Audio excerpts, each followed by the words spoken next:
boa noite a todos, os que estão aqui e os que nos acompanham das suas respectivas unidades. Mais uma noite, né, do nosso ciclo de encontros sobre o novo Código de Processo Civil. Hoje o tema é tutela provisória, né, e estamos aqui com o professor Carlos Augusto de Assis, que é mestre e doutor em Direito pela Universidade de São Paulo, é advogado, né, trabalha no escritório Masato Ninomiya, é professor da Universidade Presbiteriana Mackenzie, na área de Direito Processual Civil, e escritor com 2 livros e inúmeros artigos publicados na área do Direito Processual. E com o professor Daniel Penteado de Castro, né, doutor e mestre em Direito Processual Civil pela Universidade de São Paulo, professor nos cursos de pós-graduação lato sensu em Direito Processual Civil no Instituto Internacional de Ciências Sociais, no Centro de Extensão Universitária, na Escola Superior de Advocacia e na Universidade Presbiteriana Mackenzie, e na Escola Paulista de Direito. Esse tema, certamente, é um dos temas que tinha um maior volume, né? Tinha um grande volume disciplinado no Código anterior e teve um grande volume de alterações também, né? E como a gente já está um pouco adiantado na hora, eu vou passar imediatamente a palavra para o professor Carlos, para que ele faça a exposição, e na sequência para o professor Daniel. Professor Carlos.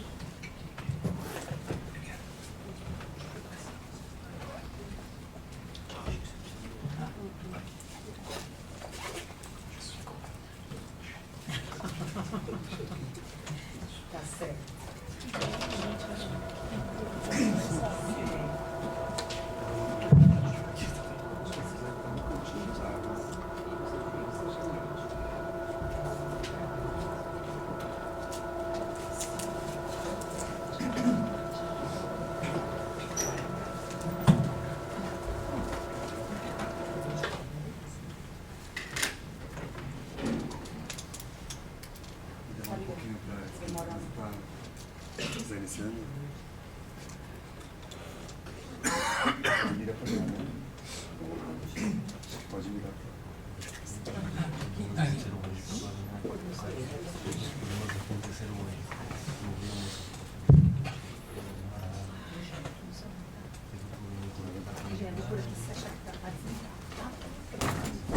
Eu já trouxe a folha, esqueci a caneta demais. Boa noite a todos. É um grande prazer estar aqui nessa instituição. Eu cumprimento a todos da mesa, cumprimento o doutor Pedro, que nos fez a gentil apresentação, meu colega doutor Daniel, o doutor Glauber, que está organizando, doutor Danilo, e cumprimento a todos vocês. E, desde logo, vamos passar para a nossa discussão. Eu estava pensando, antes de vir para cá, que nós estamos numa época de grande incerteza, né? Falando em termos de processo civil.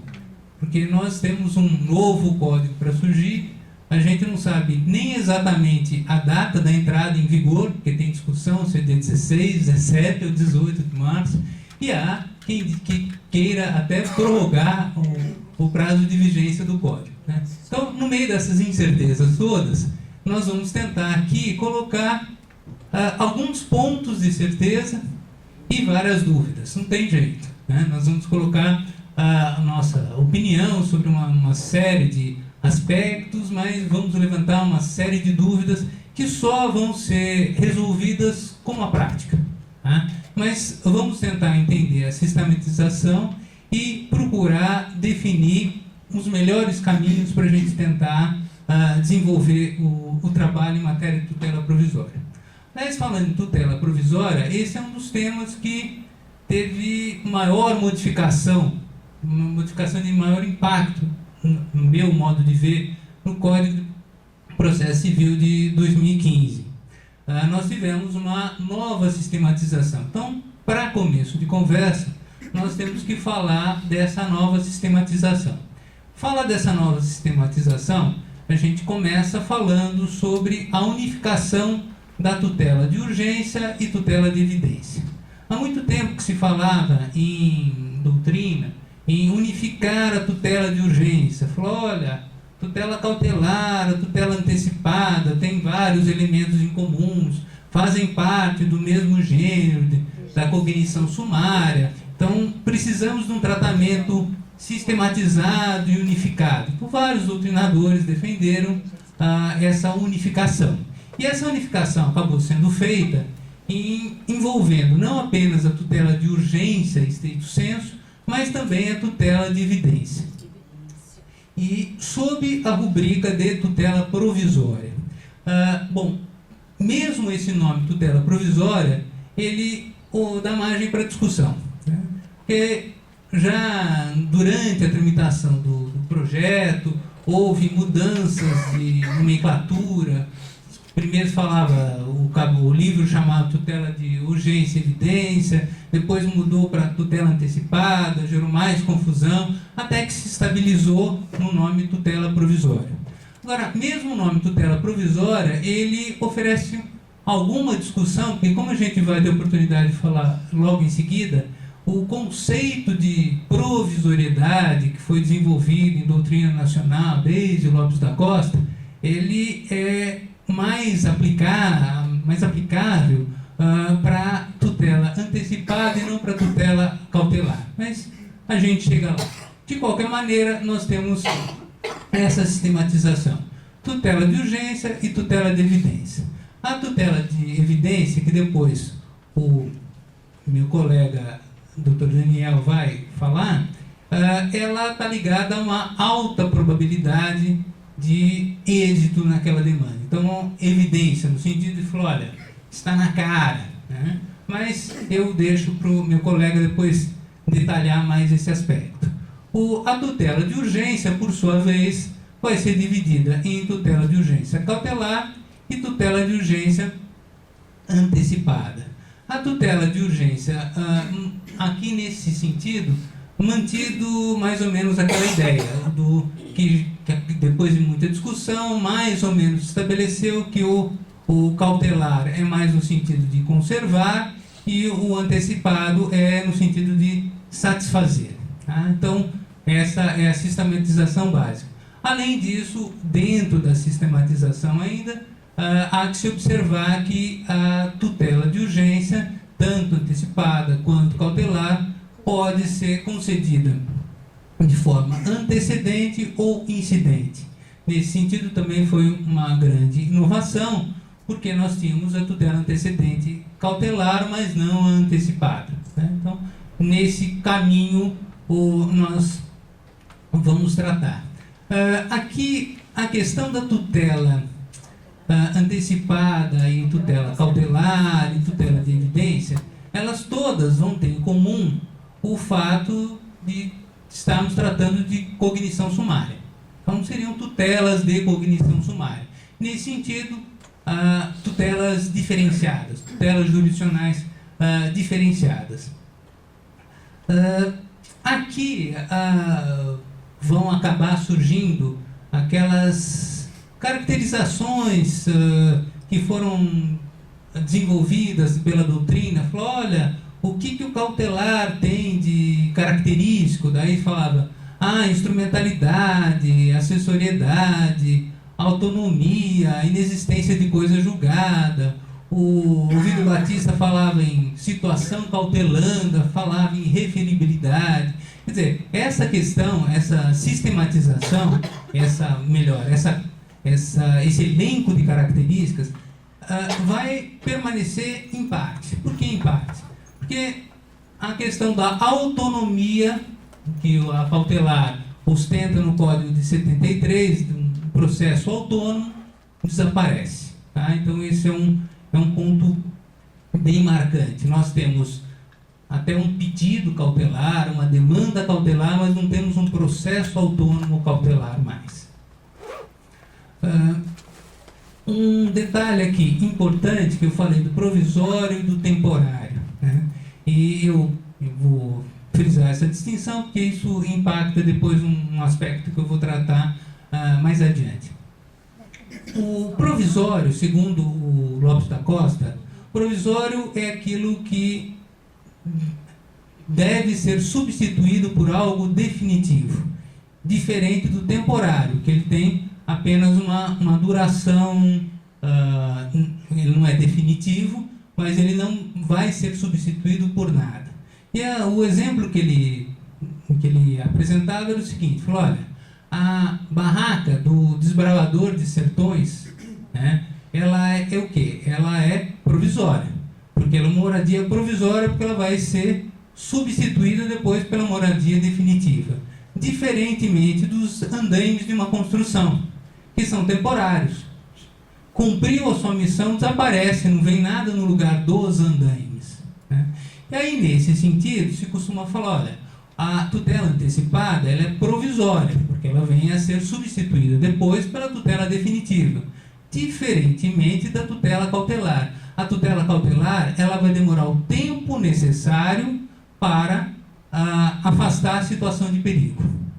Tá? Isso tem relevância prática? Tem, e a gente vai abordar no momento oportuno.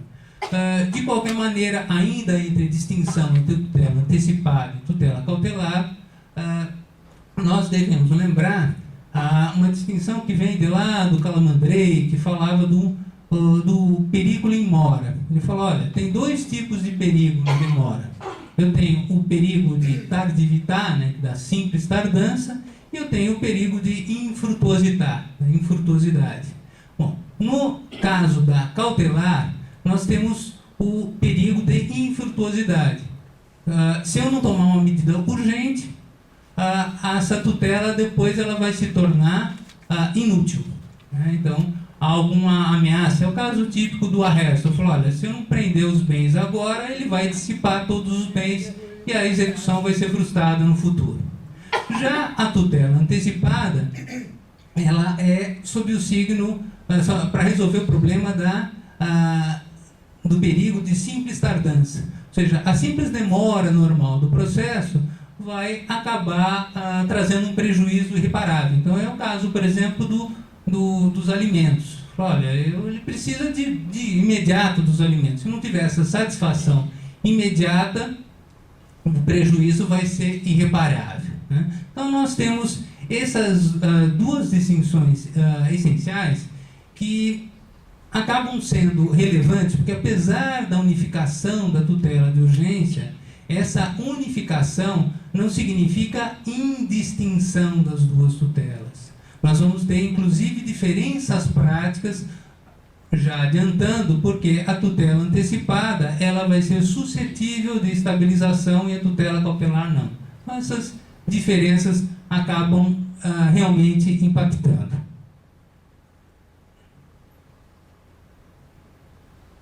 Muito bem. Entrando, portanto, já naquilo que o Código intitula de disposições gerais em matéria de tutela de urgência e tutela de evidência. O requerimento da tutela de urgência ele pode ser feito em caráter antecipado ou incidental. Ele pode ser feito em caráter antecedente ou incidental. Aqui o artigo 294 falou, olha, a tutela provisória de urgência, cautelar ou antecipada pode ser antecedente ou incidental. E vai haver um procedimento específico para tutela cautelar antecedente, um procedimento específico para tutela antecipada antecedente. Um detalhe importante aqui, no caso da tutela incidental, né, vai haver tutela provisória em caráter incidental, vai haver isenção de custas, né? Aqui é uma questão interessante que a gente vai observar mais adiante, que de um lado o Código fala aqui no 295, Flávio, se você requer em caráter incidental, independe do pagamento de custas.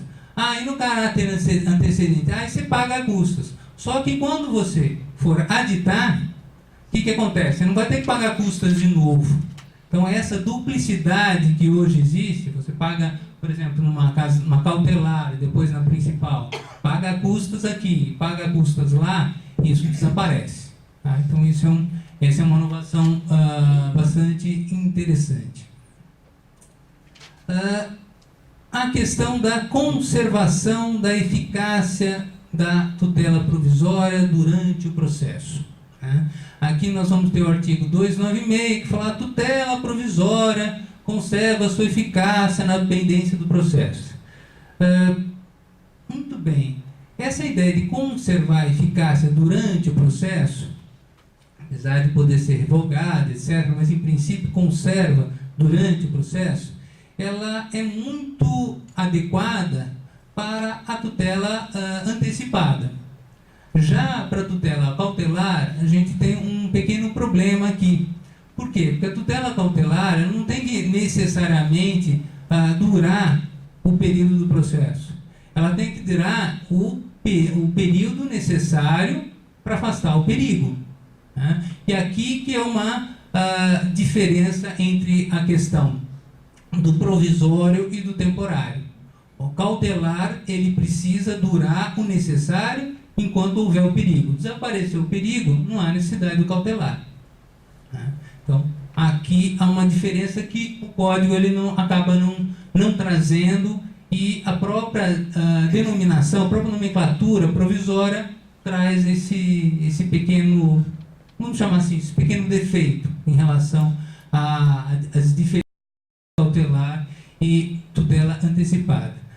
Aqui, só abrindo parênteses, como nós estamos tratando uma legislação nova, né, que nem entrou em vigor ainda, há muita discussão a respeito, e além da minha opinião pessoal sobre alguns assuntos, sempre que possível eu vou apresentar um enunciado de alguma discussão maior que houve, seja do Fórum dos Processualistas Civis, né, que é de âmbito nacional, seja do Centro de Estudos Avançados de Processo. Então, há várias pessoas discutindo, chegaram a algumas conclusões que, obviamente, a gente não pode ter certeza se vão prevalecer na prática, mas já são um indicativo maior. Né? Então, mais ou menos como funcionaram aquelas enunciados das jornadas de direito civil, quando o Código Civil entrou em vigor. Né? Então, acaba servindo de orientação. Aqui nesse campo, eu menciono o enunciado do Fórum do Processualistas Civis, dizendo que a decisão que julga improcedente o pedido final gera a perda de eficácia da tutela antecipada. Aqui fala tutela antecipada porque era a nomenclatura antiga. Né? Aqui, quando se fala tutela antecipada, leia-se tutela provisória. Né? Porque aqui, para tentar resolver, ou pelo menos direcionar, uma questão que até hoje se discute. Falou: olha, a sentença foi de improcedência. E aquela, como é que fica a liminar? A maioria da doutrina falou: olha, se foi de improcedência, a liminar morreu. Tá? Mas não há unanimidade nesse sentido. Então, esse enunciado quer dar um direcionamento a esse respeito. Prosseguindo.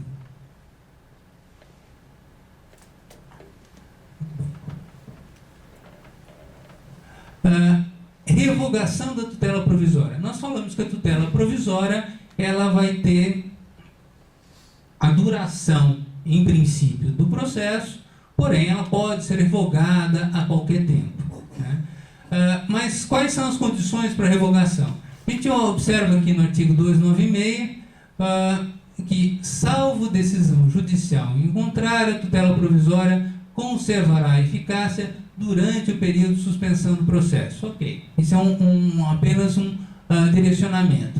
Mas pode ser revogada ou modificada a qualquer tempo? De que maneira? Bom, em primeiro lugar, a decisão que revogar, que modificar a tutela provisória, ela tem que ser o quê? Devidamente motivada. Né? Mais do que isso, ela só vai poder ocorrer mediante requerimento. Né? Aqui o princípio dispositivo ficou bem marcado aqui em matéria de tutela provisória. Além disso, isso é entendimento de parte da doutrina, não é algo pacificado, mas entende-se que para modificar ou revogar a tutela provisória, há necessidade de se apresentar um elemento novo, né? Para não gerar insegurança jurídica. Tá? Mas há opiniões divergentes a esse respeito. Mas, de qualquer maneira, precisa haver, sem dúvida, requerimento. Quanto à efetivação da tutela de urgência. A efetivação da tutela de urgência ela foi objeto de muita discussão aqui no Código de 73, com o artigo 273, o parágrafo 3º, que foi objeto, como vocês sabem, de uma série de modificações. Falou, bom, como efetivar a tutela de urgência? Qual foi a posição adotada pelo novo Código? O juiz poderá determinar as medidas que considerar adequadas para efetivar a tutela provisória. As medidas que considerar adequadas. Então, vejam, deu a liberdade para o juiz adotar o que for necessário para efetivar.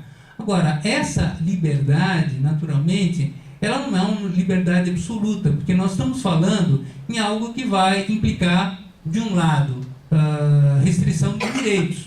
E aí nós temos que, naturalmente, observar o quê? O princípio da proporcionalidade. Então, a medida para efetivar a tutela de urgência, ela tem que ser uma medida, em primeiro lugar, idônea. Né? Segundo lugar, ela não deve impor gravame desnecessário ou excessivo. Né? E se acabar implicando o gravame excessivo, ela só vai poder ser justificada se houver proporcionalidade no sentido estrito, houver um balanceamento com relação aos direitos fundamentais em jogo. Então, tudo isso vai ter que ser ponderado para o juiz. Mas ele vai ter essa liberdade para estabelecer a medida adequada. O único indicativo que aparece mais específico, falou, olha, que no caso a efetivação da tutela provisória vai observar as normas de cumprimento provisório da sentença no que couber. Né? Então, naturalmente, a gente fala, olha, bom, aqui é pagamento de quantia. Bom, então vamos tomar por base o cumprimento provisório. Por que cumprimento provisório? Porque a medida não é definitiva. Né? E dentro vamos dizer, desse parâmetro operativo do cumprimento provisório, o juiz vai ter que fazer as devidas adequações, porque nós estamos falando de uma tutela que vai ter que ser efetivada rapidamente, porque senão não é tutela de urgência.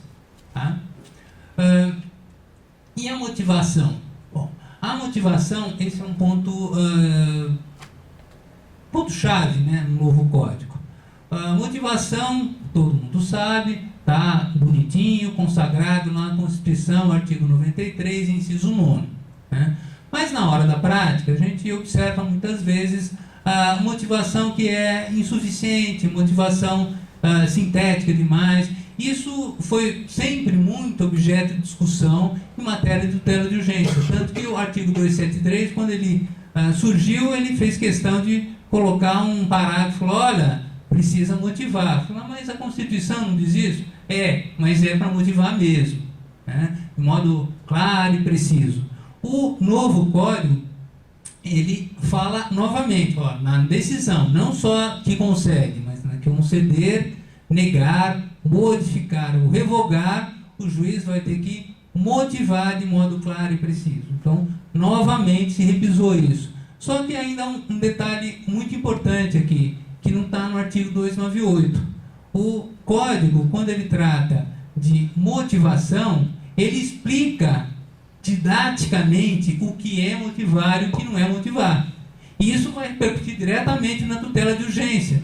Por quê? Porque fala, olha, quando você, juiz, for decidir com base em conceito indeterminado, né, o que hoje em dia é bastante frequente, e no caso da tutela de urgência, com toda certeza, você vai ter que especificar.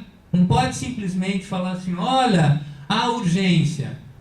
Não pode simplesmente falar, olha, a probabilidade. Não, você tem que especificar por que você entendeu dessa maneira. Então, esse artigo 298, ele tem que ser lido de forma conjugada com o artigo 489, parágrafos 1º e 2º. Né? Então, a motivação é ponto essencial no novo Código. Qual o artigo, professor? 489, parágrafos 1º e 2º. Obrigada. Que diz aquilo que não é motivar. né?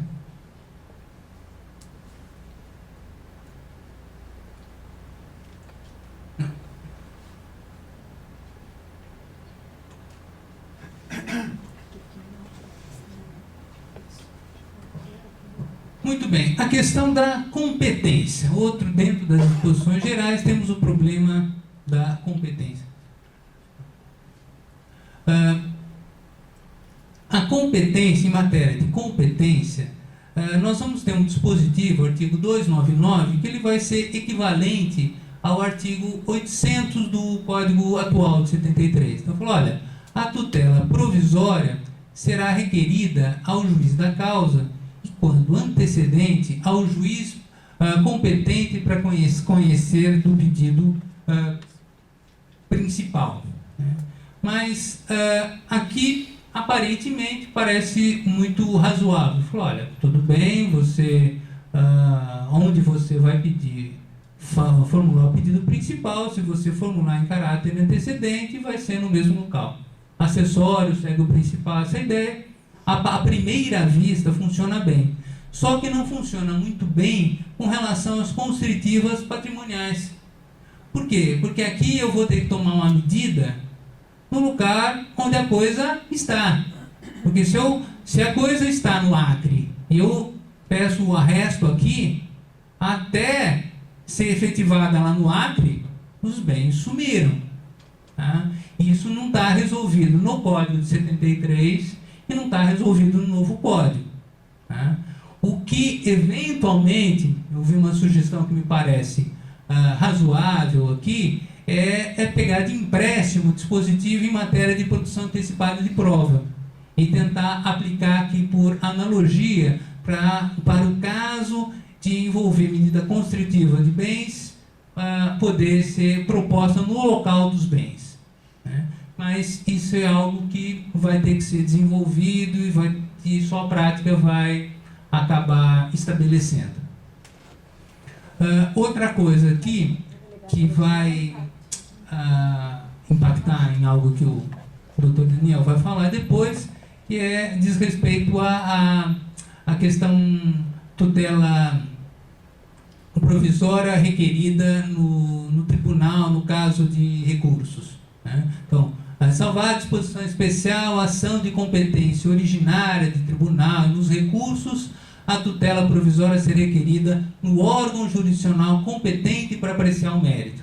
É aquela discussão, olha, eu interpus apelação, né? Ou ainda não subiu, onde que eu vou requerer a tutela de urgência? Aqui ou lá?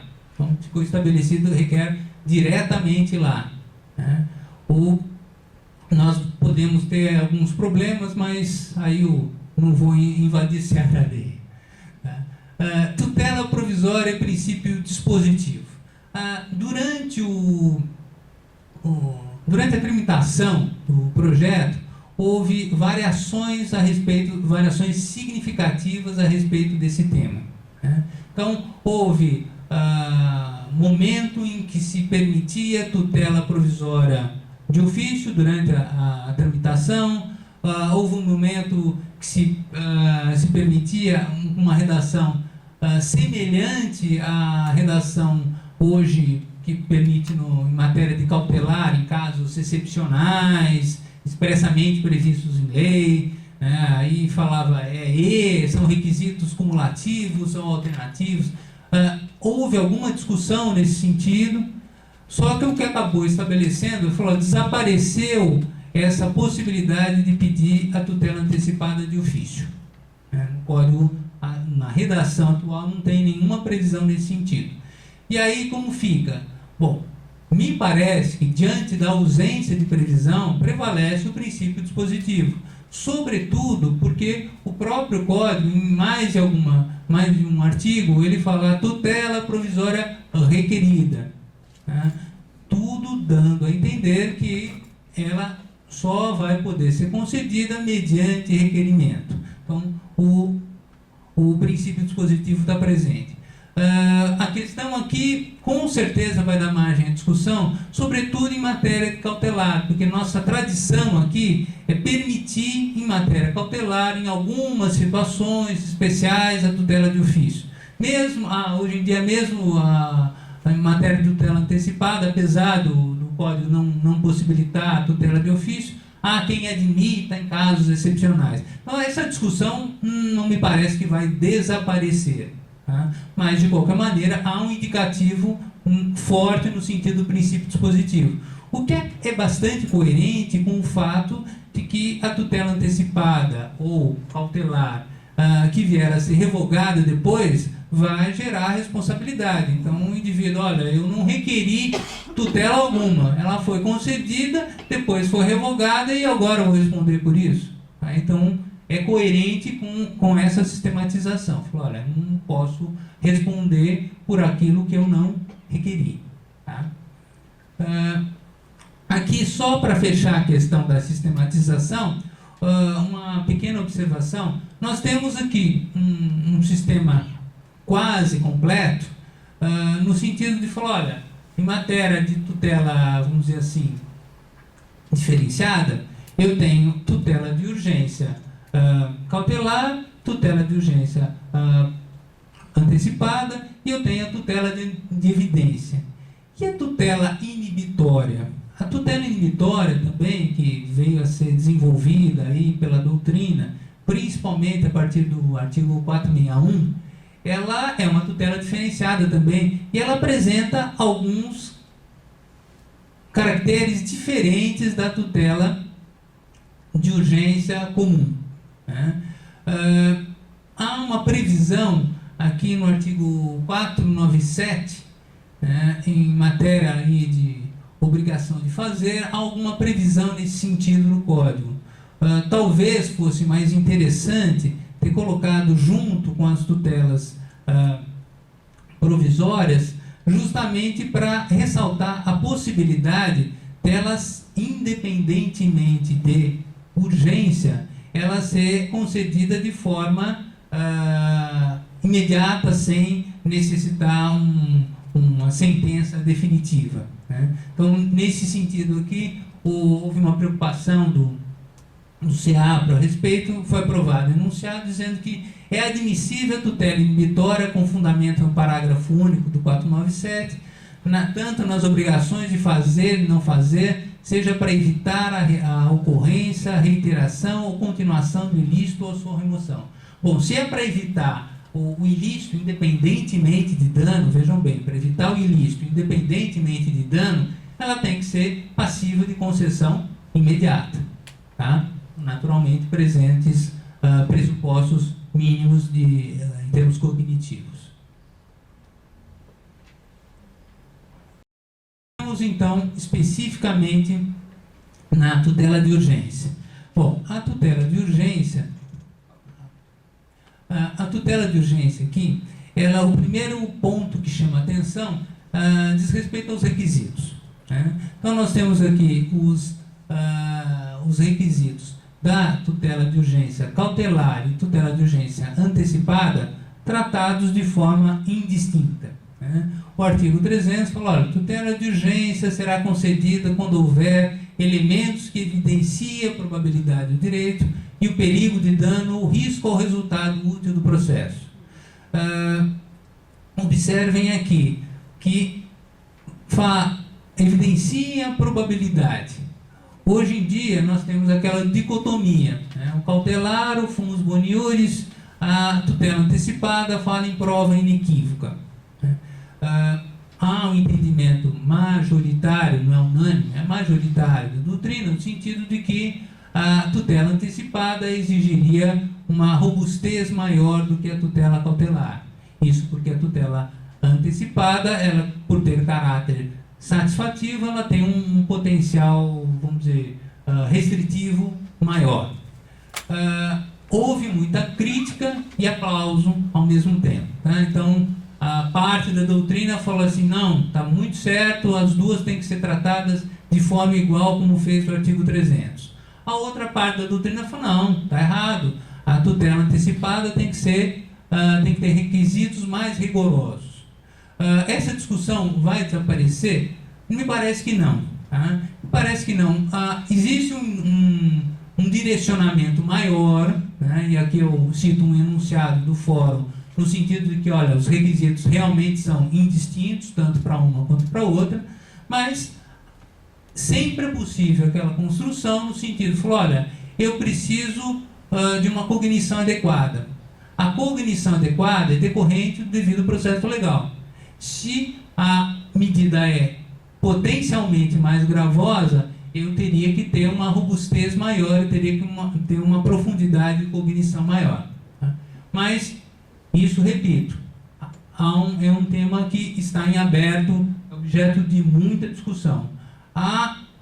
Aparentemente, a tendência vai ser no sentido de tratar da mesma maneira. Aparentemente vai ser essa a tendência. Nós temos aqui a questão da fungibilidade, né, que é outro ponto marcante aqui em matéria de tutela de urgência. E falando em fungibilidade, nós temos que considerar duas espécies de fungibilidade que hoje em dia nós temos em matéria de tutela de urgência. Em primeiro lugar, a fungibilidade no âmbito da própria cautelar. Né? Eu peço uma cautelar e o juiz fala assim, não, eu posso afastar o perigo com uma cautelar menos gravosa. Então eu falo, olha, tudo bem, olha, uma caução resolve esse problema. Eu não preciso provocar essa constrição tão forte. Então isso hoje está expressamente previsto no Código de 73. E no Código atual não tem uma disposição explícita a esse respeito.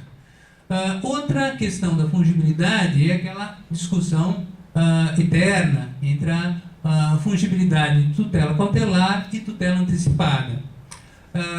Hoje em dia, o que nós temos? Nós temos um dispositivo que fala se eu pleitear a título de tutela antecipada algo que tem natureza cautelar, presentes os requisitos, o juiz concede.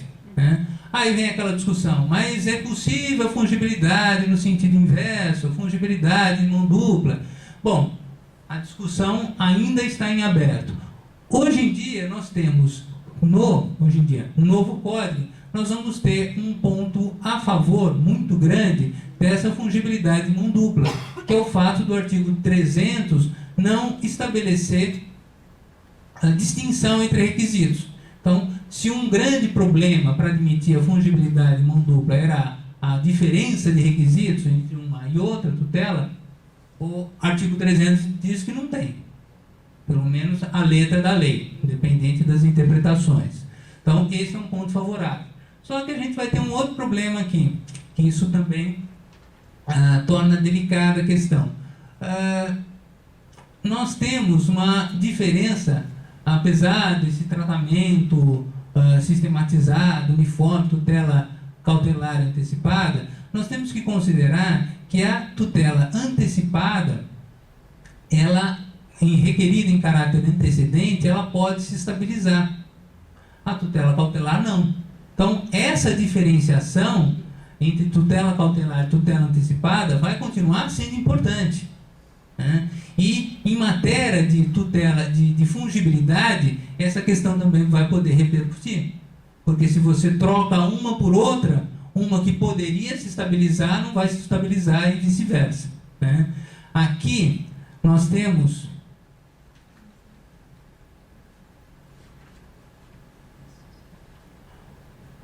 uma previsão aqui no artigo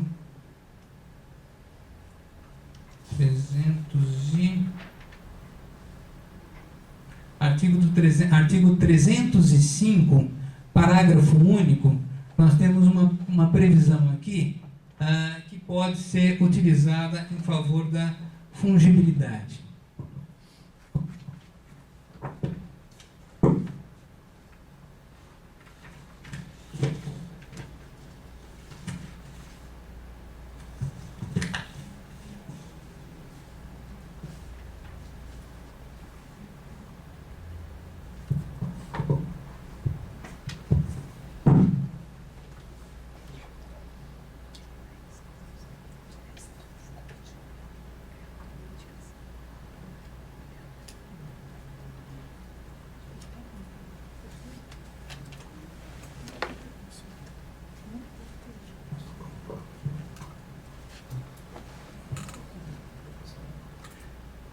quando se fala da tutela cautelar requerida em caráter antecedente, se diz: caso entenda que o pedido que se refere ao caput tem natureza antecipada, o juiz observará o disposto no artigo 303.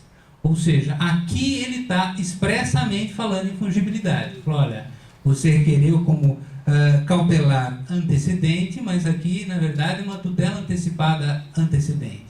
Então, o juiz vai tratar uma por outra. O obstáculo, vamos dizer, ou não obstáculo, mas o problema é que uma não tinha a aptidão para se estabilizar e a outra tem. Então, esse é um problema que vai precisar ser tratado. Muito bem. Outra questão é a questão da caução. A questão da caução, ela não estava tratada. Estou passando um pouquinho, né? Tá, não quero atrapalhar depois. A questão da caução. A questão da caução em matéria de tutela antecipada não está previsto atualmente no artigo 273. Não está previsto, mas nada impede que o juiz, para tentar afastar o perigo da irreversibilidade, ele demande e fala: olha, presta caução. Hoje em dia nós vamos ter uma previsão, no Código no Código de 2015, há uma previsão expressa nesse sentido. Fala: olha, para conceder a tutela de urgência, o juiz pode, conforme o caso, exigir caução, podendo dispensar se ele for economicamente hipossuficiente. Um ponto importante para deixar assentado aqui é que a caução, ela vai ser exigida para quê? Para tentar evitar a irreversibilidade.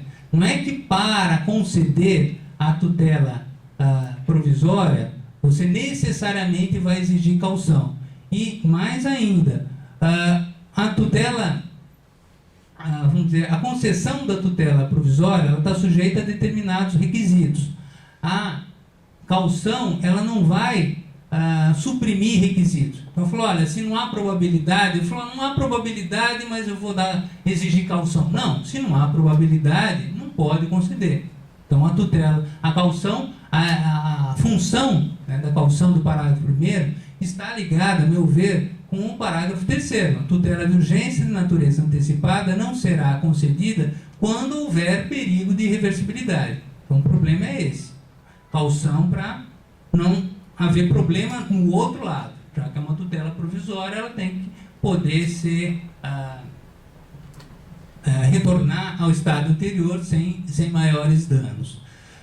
Quanto ao momento da concessão, a tutela de urgência ela pode ser concedida liminarmente, como pode ser hoje em dia, é previsto sem nenhuma dúvida a respeito. Ela pode ser concedida liminarmente ou após justificação prévia. Isso aqui é uma previsão expressa que não tem no Código de hoje em matéria de tutela antecipada, só temos em matéria de cautelar, mas que vinha sendo aplicado por analogia. Eventualmente o juiz designava uma audiência de justificação e não há nenhum problema nesse sentido, né? Falou: olha, não estou percebendo todos os requisitos, mas quem sabe, se você me explicar, eu vou ter condição de avaliar melhor e quem sabe essa tutela de urgência é necessária. Então isso está aqui expressamente previsto. Só que está expressamente previsto, só que não se fala se essa audiência de justificação prévia é com a presença do réu ou sem a presença do réu. Tá? Então isso também dá margem à discussão. Já vi opiniões nos dois sentidos. Particularmente eu acho que vai depender do caso. Havendo muita urgência, não dá para chamar o réu mesmo. Então faz uma audiência de justificação apenas com o autor. Tá? Se a situação se perceber que efetivamente não há tanta urgência assim, dá tempo de ouvir o réu também na audiência de justificação, não vejo problema numa audiência conjunta. Tá? Mas isso é algo que não está expressamente estabelecido. Como eu comentei com vocês, desaparece o processo cautelar autônomo, né? Então, existe uma tutela cautelar, existe um pedido cautelar, mas não existe o processo cautelar autônomo, como a gente está acostumado a ver no Código 73. Né? Mas isso traz benefícios? Com certeza. Né? Duplicação de processo, aquela coisa toda, esse problema todo fica sanado. O problema que pode surgir é naquelas situações que são mais ou menos pontuais, em que eu preciso de uma tutela cautelar, mas não necessariamente eu vou ter uma tutela, vamos chamar assim, principal depois. Então é o caso típico que o Ovídio Batista falava há muito tempo, da caução de dano infecto do Código Civil. Olha, eu preciso só da caução, eu não vou fazer nada depois, então eu faço o pedido cautelar. Hoje em dia eu faço pedido cautelar, tudo bem, olha, não há necessidade principal, dá para resolver desse jeito. Hoje em dia, a cautelar que você pede em caráter antecedente vai ter que ser seguida depois do pedido principal. Se não houver o pedido principal, ele vai se extinguir. Ele não tem um procedimento. Ele só tem um procedimento antecedente vinculado ao procedimento definitivo. Esse tipo de coisa vai ter que ser resolvido com a prática. Tá? Só apontando aqui. Falando mais rapidamente, porque eu estou sentindo que eu estou invadindo a outra área, né? Falta tempo para tudo. Tá? Nós estamos falando de tutela de urgência, o problema é o tempo. Naturalmente, nós estamos estou exemplificando aqui, exemplo vivo. Desaparecem as cautelares típicas. Tá? Então, esse é um outro ponto marcante dessa nova sistematização. Desaparecem as cautelares típicas. Isso é bom? É bom de um lado e do outro lado gera problemas. Bom no seguinte sentido, olha, nós temos muita discussão, olha, o arresto tem uns pressupostos muito específicos e às vezes não atende à necessidade e o juiz acaba deixando de conceder uma medida extremamente necessária porque não atendeu especificamente aqueles pressupostos. Então havia muita crítica nesse sentido, Galeno Lacerda, Ovídio Batista, etc. Então, bom, com isso, como eu não tenho mais essa fórmula tão rígida, né, eu tenho mais possibilidades de atender essas situações. Por outro lado, nós vamos ter o quê? Essa previsão tão genérica, ela, de um lado, vai causar desconforto, tanto para quem vai pleitear, quanto para quem vai conceder. Por quê? O que seria razoável para conceder um arresto? Me parece que, num primeiro momento, pelo menos do Código, o que vai acontecer? Os juízes eles vão julgar o arresto com base no Código de 73. Eles vão pegar os requisitos que estão hoje em dia para o arresto e vão conceder. Né? Do ponto de vista do advogado, me parece o seguinte: se eu tiver, estou dando o exemplo do arresto, mas vale para todas. Se eu tiver uma situação que se amolda perfeitamente à fórmula hoje existente para arresto, para sequestro, etc., eu não devo ter maior dificuldade. Eu vou mostrar aqueles pontos e vou destacar. Né? E o juiz, percebendo a presença desses pontos, ele tranquilamente deverá conceder. Caso contrário, o que vai acontecer? Bom, caso contrário, eu vou ter que fundamentar muito bem para convencer o juiz de que, olha, minha situação é de urgência. Por exemplo, no caso do arresto, eu falo, olha, não tenho dívida líquida, mas olha, aqui o dano é eminente. Né? Então, vai haver um trabalho maior nesse sentido. Há uma abertura, mas vai haver um trabalho maior nesse sentido. Tá? O artigo 301, ele fala que a tutela de urgência pode ser efetivada mediante arresto, sequestro, arrolamento, só que não define o que vem a ser. Então, vai valer o quê? O que é um arresto? Para descobrir o que é um arresto, eu vou ter que olhar no Código 73 ou na doutrina moldada em cima do Código 73, a mesma coisa, sequestro e assim por diante. responsabilidade por dano, caso de revogação da medida, artigo 302, nós vamos ter aquela responsabilidade do artigo, prevista hoje no artigo 811, em matéria de cautelar, que tem sido aplicado também em matéria de tutela antecipada, ela acaba com algumas adaptações, surgindo no artigo 302. Tá? Entendo aqui que se trata de uma responsabilidade objetiva. Da mesma forma que a maioria da doutrina entende que é responsabilidade objetiva, o artigo 811, o artigo 302 também o é. Tá? Muito bem. Tutela antecipada requerida em caráter antecedente. Então, o que vai acontecer aqui? Nós vamos ter uma situação que eu vou ter um requerimento sumário e depois um aditamento. Aqui eu digo que é uma consagração de uma prática no seguinte sentido. Eu tinha essa cautelar antecedente e depois o processo principal. Mas em matéria de tutela antecipada? Matéria de tutela antecipada, não. Né? Só que às vezes acontecia o quê? O indivíduo ele requeria uma questão urgente, através de uma cautelar, só que na realidade ela tem uma natureza satisfativa. O juiz muitas vezes verificando que falou, olha, é urgente mesmo, só que isso aqui não é cautelar. O que ele fazia? Ele falou, dava, concedia, mas falou, só que você vai ter que aditar, porque isso aqui não é cautelar, aplicando a fungibilidade no sentido inverso. Tá? Então isso acabou de certa maneira sendo consagrado aqui. Então, tanto para cautelar quanto para tutela antecipada, a gente vai ter possibilidade desse pedido urgente antecedente. Então, a tutela antecipada requerida em caráter antecedente, ele vai fazer apenas uma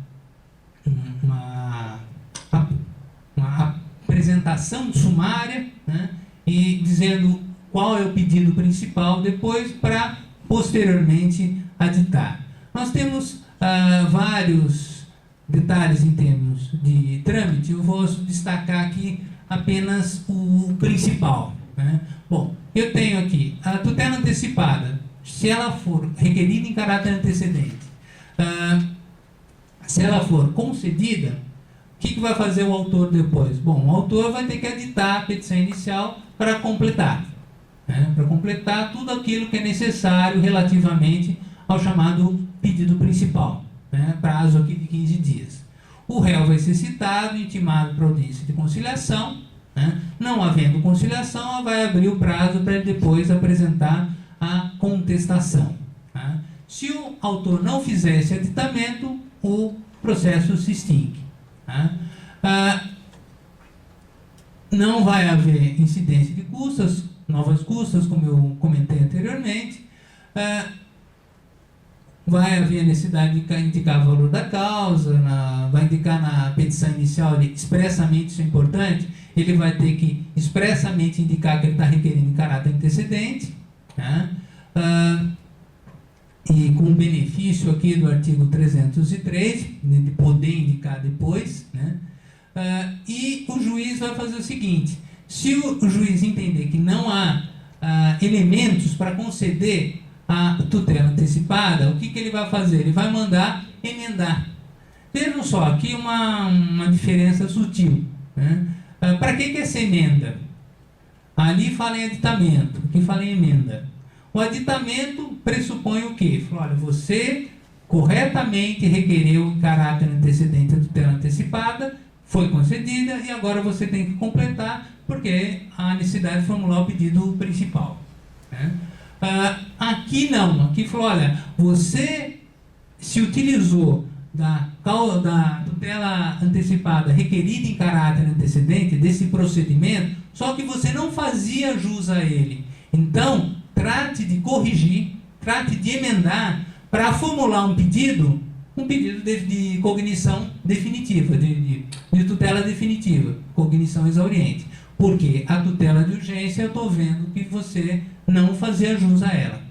Tá? Então, por isso que o legislador acabou empregando um termo diferente. Tá? Essa é a minha forma de ver. Muito bem. Tutela antecipada, eu vou pular essa parte mais teórica, eu vou entrar diretamente na questão da estabilização da tutela antecipada. Como funciona? Esse é um ponto de grande inovação no nosso sistema, é a tutela antecipada. Como que ela funciona estabilizada? Quais são as condições para estabilizar a tutela antecipada? O artigo 304 diz o seguinte, olha, tutela antecipada concedida nos termos do artigo 303 torna-se estável se da decisão que a conceder não for interposto o respectivo recurso. Tá? Bom, em primeiro lugar, a tutela antecipada, só a tutela antecipada que é suscetível de estabilização. Tá? A tutela cautelar não, tá? E a tutela de evidência não. A tutela antecipada requerida em caráter antecedente, a incidental não. O que acaba sendo algo um pouco estranho, porque afinal de contas, se você tem cognição suficiente para estabilizar em caráter antecedente, por que não poderia em caráter incidental? Mas, de qualquer maneira, foi a opção adotada aqui. Tá? Muito bem. Aqui há uma discussão no seguinte sentido. Ok, eu requeri a tutela antecipada em caráter antecedente e o réu não interpôs o respectivo recurso. Então, o que acontece? Estabiliza, extingue o processo, estabiliza. Isso me interessa? Às vezes sim, às vezes não. Às vezes, o importante é só resolver aquele problema urgente. Às vezes eu preciso de mais. Né? Então, a separação de corpos é bom? Sim, mas eu quero o divórcio.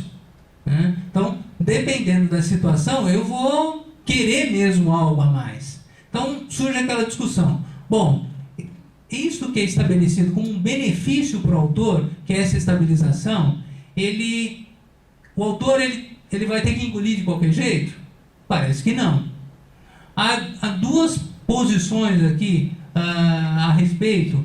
Uma no sentido de que o autor precisaria expressamente falar que ele quer que estabilize se não houver a impugnação, e a outra no sentido de que se ele não falar nada, né, isso é implícito, ou seja, ele teria que falar ao contrário, falar, não quero que estabilize. Se ele não recorrer, eu quero continuar, eu quero a cognição exauriente. O que me parece inadequado é simplesmente falar assim, não, olha, você se contenta, se quiser uma cognição exauriente, você que procure depois um novo processo, porque esse acabou. Me parece que seja a forma mais razoável. Aqui eu só vou resumir bem, porque eu sei que avancei, desculpe. Outro ponto aqui delicado diz respeito à questão dos recursos. Né? Bom, a tutela antecipada requerida em caráter antecedente vai se estabilizar? Sim, vai se estabilizar se não for interposto o recurso. Quer dizer, então isso você está obrigando o réu a interpor recurso. Se o réu, por exemplo, preferia, falou, não, tudo bem a tutela antecipada, mas eu vou discutir no mérito, eu vou ganhar isso aqui no mérito. Da maneira que está aqui, ele é obrigado a recorrer. Caso contrário, estabiliza e extingue o processo. Tá? Isso acaba aumentando a interposição de recursos, que é algo que o Código quis evitar. Né? Então, aí também há uma série de discussões que a gente pode tratar a matéria de perguntas depois. Né? Essa demanda estabilizada extinta, ela pode ser renovada posteriormente dentro de um prazo de 2 anos. Ou seja, falou, olha, estabilizou, só que eu quero a discussão. Seja qualquer das partes, né, tanto o autor quanto o réu, pode retomar isso aqui para depois falar, não, agora eu quero a discussão definitiva disso. Essa tutela antecipada não me resolve o problema. Tá? Então, a legitimidade da propositura da ação é de qualquer das partes. Tá? Então, isso também ficou bem claro. Prazo de propositura 2 anos e o Código deixa claro também, apesar de haver muita discussão a respeito em doutrina, é que essa estabilização não é a mesma coisa que coisa julgada. Tá? Então, o sentido é diferente, ela não vai ter amplitude, estabiliza aquilo que foi concedido em termos de tutela antecipada, não significa que aquilo é indiscutível. Tá? Então, não vou agora entrar em muitos detalhes, porque eu Peço desculpas que eu avancei um pouco no horário. Tá? Então, eu devolvo a palavra que foi por mim apropriada.